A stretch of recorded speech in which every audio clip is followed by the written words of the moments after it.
Hey everybody, Kenny here. Before we get started, I'm just including this little disclaimer that I will be using at the start of each of my Diablo 4 planning videos. Initially, I was going to create one long video that I was just going to add timestamps for, but when I did that with my Octopath Traveler 2 video, despite the fact that it is one of my more successful videos on my channel, I think from the analytics that I saw in that video that the length may have been a little intimidating, which caused it to not get as much traction as it probably would have if I had just released a bunch of shorter videos that each showcased a different character. So instead of doing one long video, I'm doing a bunch of shorter videos on all of my tips and my build planning that I will be putting into a playlist, and then each of these videos will just kind of refer back using this disclaimer here, just to set expectations of what's going to be coming here. These are all going to be essentially theory videos, while most of this has practical application already known due to all of the data mining on the available build calculators and practical experience from playing through the various beta events, as well as what we know from other YouTube groups. Everything here is still potentially going to change once the game actually comes out. We don't know for certain what's going to be what. We just know what we've seen and what's available to us to see. So take everything that you see in any of these videos with a grain of salt. So with that out of the way, let's get going. This time we're going to be going over my final build in this series. That's going to be my rogue. So from the thumbnail, some of you whippersnappers may not be particularly on the ball on what like why it is that for my rogue build I'm using a character portrait that looks like it should be a necromancer, and why for my necromancer I'm using a portrait that looks like it it should be for a sorcerer. That's because for my rogue build, the idea was to make it a kind of a blend between Cain the Vampire from the Legacy of Kain franchise and Raziel, also from the Legacy of Kain franchise. Because the whole idea for the build is to be kind of an energy and life vampire, which is, the reason for for that particular portrait. And the thumbnail text, as well as the thing I say at the end of each of my videos, are both the kind of calling card of Cain the Vampire from the Legacy of Kain franchise. It's what he would say when saying his enemies. With that, we know that what we want to go for here is all the energy. And where do we get all the energy? Invigorating Strike. That's where the energy comes from. Because Invigorating Strike, base purpose of it is it increases our energy regeneration. The other ones don't actually have anything set for whether or not they are assisting with energy regen. So we just want to ensure that we're getting our energy back as quick as possible, because the idea here is that we want to make sure that we're always in a state of using Invigorating Strike as well as our core skill, which is going to be Flurry. We grab Invigorating Strike, we grab Enhanced Invigorating Strike, which makes it that when we damage crowd controlled or injured enemies, then the energy regeneration is increased by an additional 30%. And our goal with this is going to be to eventually get the fundamental Invigorating Strike, which makes it that hitting an enemy with Invigorating Strike while you're below 50% energy makes them vulnerable. So we're guaranteeing vulnerability just by using the skill that we use for generating our energy when we need energy. If there's ever been a more perfect combination, this is the most perfect synergy that exists in this game. Like that's not even hyperbole. Like that is actual fact. Like there is no skill with an upgrade that's more perfect than this. So once we get down to core, we'll be investing in Flurry here, obviously. And from Flurry, we're going to be getting Enhanced Flurry, which makes it that each time our Flurry damages a crowd control or vulnerable enemy, and we're going to be making them vulnerable, we are healed by 1% of our maximum life, up to 12% maximum life per cast. We already have our heal. Like 4 points in, we already have our heal. And to make things even sweeter, when we get Improved Flurry here, if our Flurry hits a vulnerable enemy, it will make all enemies that are hit by that cast vulnerable. So we only need to use this upgrade to make one enemy vulnerable, and then the skill that we're building our energy for will go and start making everything vulnerable. There's just constant vulnerability all the time. Of course, we have to come back for that. Then once we unlock the agility tier here. The only thing we'll actually be going for is rugged. Reduce damage, to increase our damage reduction against damage over time effects, and reactive defense to gain damage reduction while inflicted with control and parent effects. Because even though it seems like a waste of early points, for all of the characters I've played through this game with, I'm going to be doing it on World Tier 2.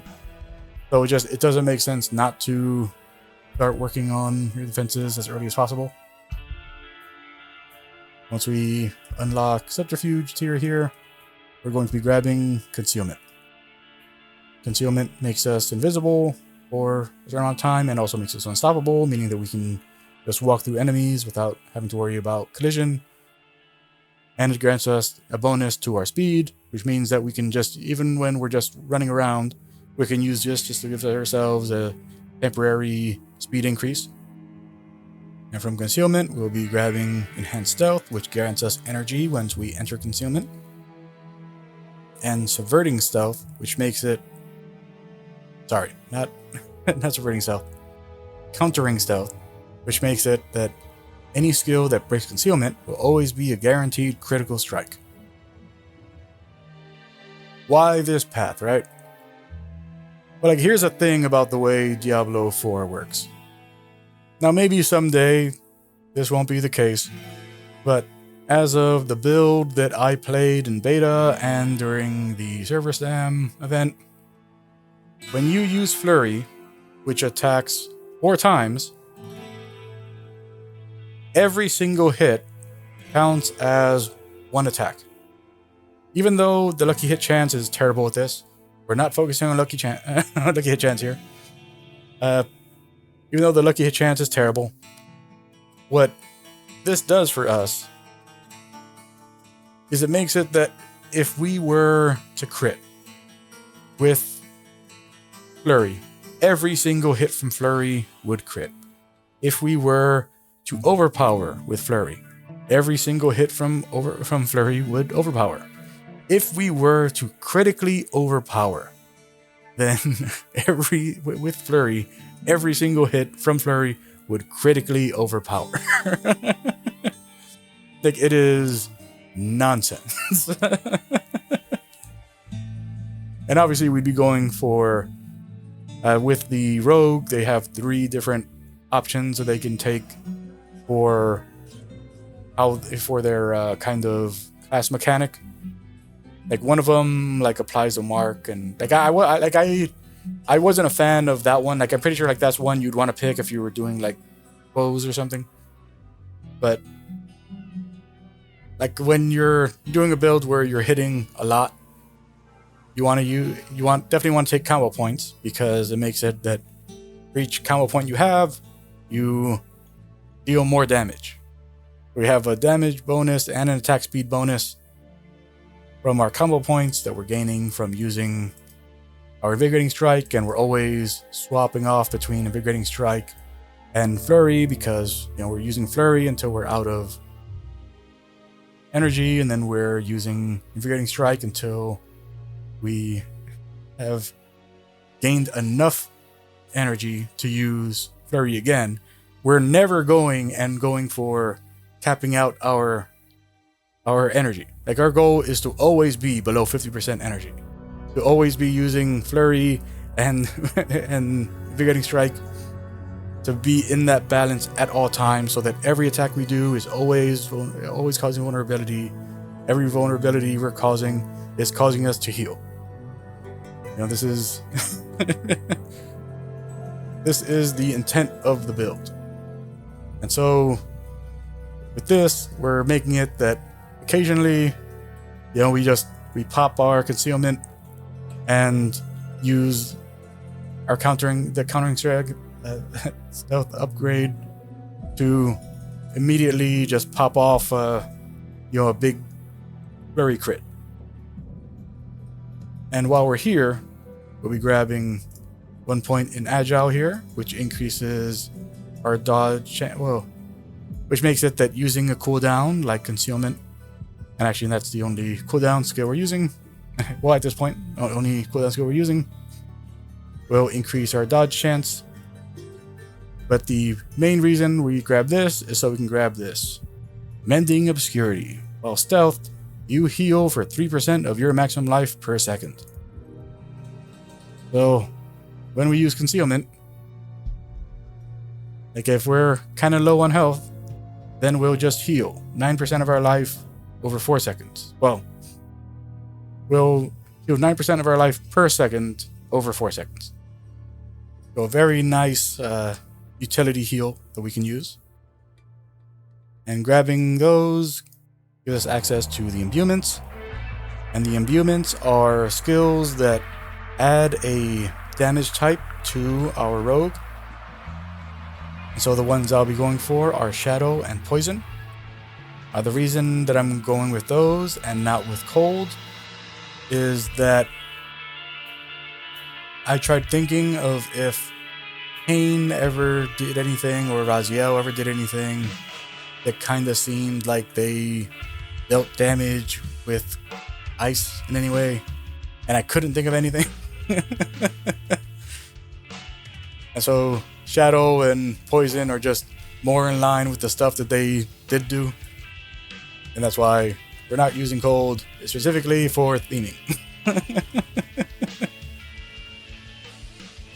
We're grabbing a point in Shadow Imbuement and a point in Poison Imbuement. Now we're grabbing the Enhanced Shadow Imbuement upgrade that makes it that if we are using our Flurry or Invigorating Strike against an enemy that we have already caused to be infected by our Shadow Imbuement, then we will have an increased chance to quickly strike against them, but only if they happen to be injured at the time, meaning below, I'm guessing below 50%. We'll also be taking the Mixed Shadow Imbuement, which makes it that enemies infected by our Shadow Imbuement take increased non-physical damage, which the reason we would take this is that it makes it that our Poison Imbuement would be stronger. So basically, like our idea would be, you start with the Shadow Imbuement, and then as soon as you use that up, you move on to your Poison Imbuement, and then you're dealing more damage with Poison against the Shadow-infected enemies. We'll be taking the Enhanced Poison Imbuement, which increases the poison duration. And grabbing that unlocks the ultimate tier. And we will not be using any of these. No Death Trap, no Shadow Clone, no Rain of Arrows. And the reason being that even though we only have 5 of our skill slots filled, we will be banking on eventually getting some piece of equipment that gives us access to these skills here. And so with access to these skills, we will be adding dash into our build without investing in dash. And so since we want to have that extra slot open for when we eventually find the piece of gear that gives us access to that skill set, we won't be taking any of these because it's more important to me to have the imbuements, to have concealment, and to have our combo here. As a matter of fact, we won't even be taking anything down here. Instead, we're going to be going into the skills that I kind of overlooked when I was going through here, but that are also very important to the build.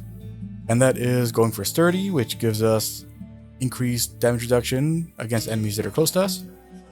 And more importantly, Siphoning Strikes, which makes us heal for maximum life when we critically strike close enemies. Which, honestly, the fact that I forgot about one of the key components of the build, of the whole vampire thing. I'm going crazy. I am going crazy. So this makes it that when we critically strike close enemies, we heal for 30% of our life. And of course, when we're using this, it's going to be against vulnerable enemies. We're also going to be healing for that. And then we can always pop our concealment to give ourselves that heal over time. So lots of healing. That's the goal. Then we'll start investing in our flurry and fully cap it out. Let's put some more points into Sturdy and cap that out as well. At which point we will have access to our key passives.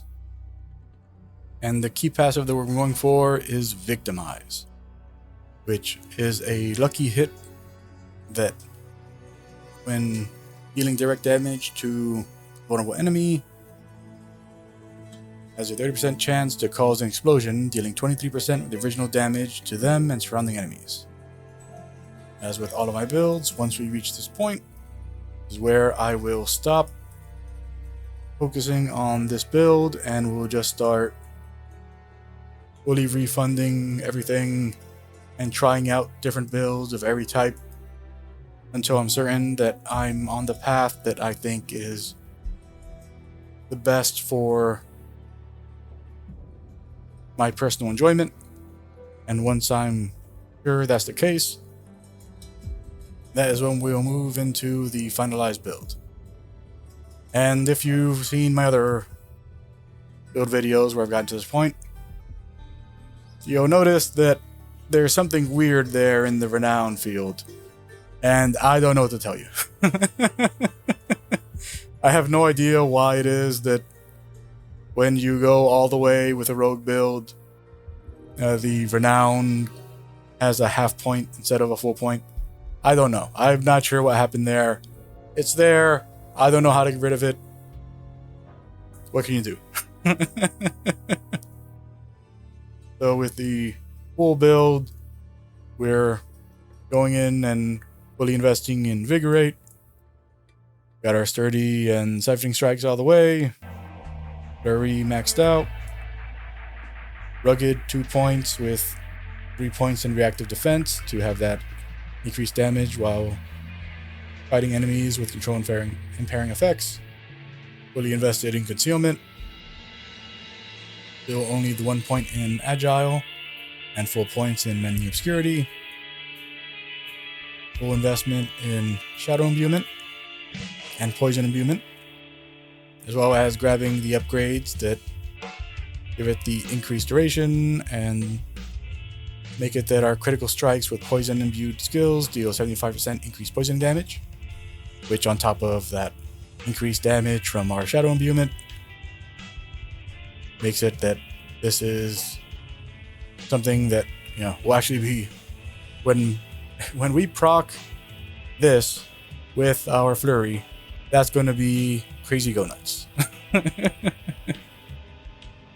Then we'll be taking full points in precision imbuement, which makes it that our imbue skills grant increased critical strike chance, as well as investing 1 point into innervation.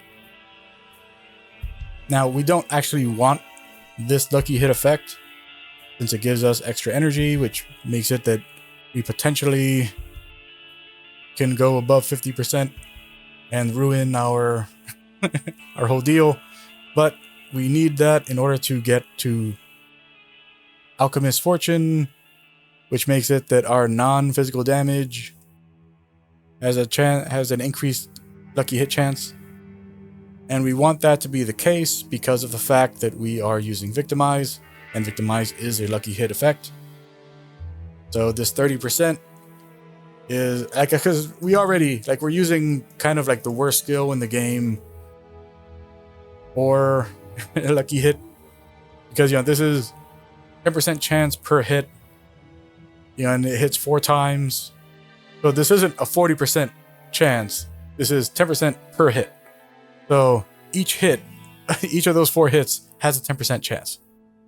And the way lucky hit works, you know, the 33% chance per hit, lucky hit chance here on both of our imbuements, make it that our lucky hit chance when using these is like 13%. So when we're Shadow Imbuement, we have a 13% chance to proc our lucky hits with Flurry. And so this makes it that, you know, that that lucky hit chance gets closer to like 15. It's not huge, but it's better than 10. Mind you, you know, this is so these have the 33%, but this has 30%. So this, so we have our 10% with our hit, and then 45%, you know, 45% chance on the 10%. So about a 15% chance. And then this is a 30% on that 15%, about 15%. So it just occurred to me that I've been saying it crazy the whole time. Sorry, like I record these after work, and I do I do a job that requires me to do some pretty intense thinking all day, that make it that when I do anything that requires actual thought when I'm home, it doesn't always work out right. So all of that math that I previously said is wrong. That's not how it'll work at all. Yes, this will increase this by 15, it will increase these by 15%, but that'll mean that these are 45% of this, of the 10%. So it's not 15%, it's about 5%. Our lucky hits aren't going up, they're going down. It's not great, but yeah. Investing in lucky hit is something we can do through gear, and that's definitely what I'm going to be aiming for with this character. But with the full skill build mapped out, now we go into, for the final time, our pie in the sky Paragon board build. So as always, we go for our magic and rare nodes for all the resistances, all the life, all the damage, all the more life, the armor, the damage, and if we can get it, we want to get the Canny Glyph. The Canny Glyph does that it increases our non-physical damage based on the number of intelligence nodes we've purchased in range. And if we satisfy the requirement, then we get a stacking multiplier whenever we're dealing non-physical damage, which would definitely be great if we can get this. From our starting board, we'll be moving into Eldritch Bounty. And in the Eldritch Bounty board, we'll be going and grabbing, once again, all of the magic and rare nodes. So increased imbuement skill damage, increased non-physical damage, increased potion healing, increased life, increased non-physical damage, increased imbuement skill cooldown reduction, reduced damage taken over time, increased resistances, more potion healing, more imbued skill damage, and if we can get it, the infusion glyph, which makes it that if we grab all of the intelligence around the glyph, then we increase our imbued damage. And also, if we satisfy the requirement, then each time we cast one of our imbuement skills, we reduce the active cooldown of another random imbuement. This is only using 2. It makes it that, using poison imbuement, make shadow imbuement come back faster, and vice versa. Mind you, and this actually just occurred to me just now, and because it uses the wording another random imbuement skill, I hadn't thought, that the possibility could occur where the same skill could affect its own cooldown. But now that I'm thinking of it, possible that that wording does somehow affect itself. I don't think it should, but it kind of seems like maybe it could affect itself. But I'm going to stay with the assumption that it can't, and that it's only for a different imbuement skill. And I hope that it's only for a different imbuement skill, because if it works for itself, I'm not... that would be weird. That'd be very weird if that actually worked that way. The legendary for this board is Eldritch Bounty, which makes it that when we attack with an imbued skill, you gain resistance and increased damage for that imbuement's element for 6 seconds. So if we're using our shadow imbuement, we gain shadow resistance, and we want shadow resistance. If we are using poison imbuement, we gain poison resistance, which we're probably going to have plenty of, but why not? But having a way to just give ourselves increased shadow resistance is huge for this game. Well, assumedly huge, because they told us that was going to be a resistance that the characters were going to need, but weren't going to be able to find in abundance. So I'm thinking this is a great move, but it might not be. I mean, I think it'll still be good, but I don't know if it's going to be as good as I think it is, because I haven't actually seen how common it is for shadow resistance to roll on gear. Then from the Eldritch Bounty board, we'll be moving into the Exploit Weakness board. And from here, once again, we're grabbing our magic nodes, we're grabbing our rare nodes, and these are getting us damage to elites. Increased movement skill after killing an elite, increased vulnerable damage, increased potion healing, more vulnerable damage, damage to injured enemies, extra armor, damage reduction from vulnerable enemies, increased life, increased cold resistance, and if we can get it, we want the exploit glyph, which makes it that for all the strength and range, we deal increased damage to vulnerable targets. And when an enemy is damaged by you, if we satisfy those requirements, the enemy that is damaged by you becomes vulnerable for 3 seconds. Which isn't really necessary for us because we already have a way to do that.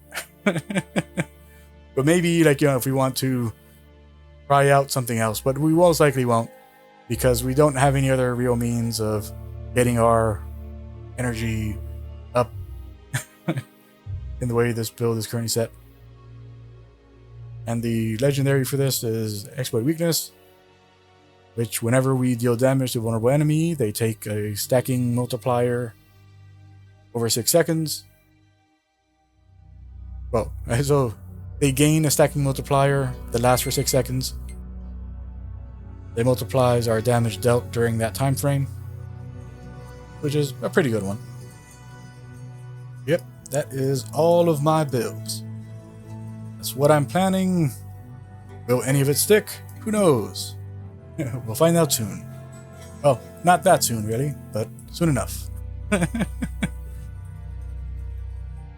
Anyways, if you found these tips useful in any way, or you like listening to Old Man talk about RPGs, then I appreciate doing all the YouTube stuff.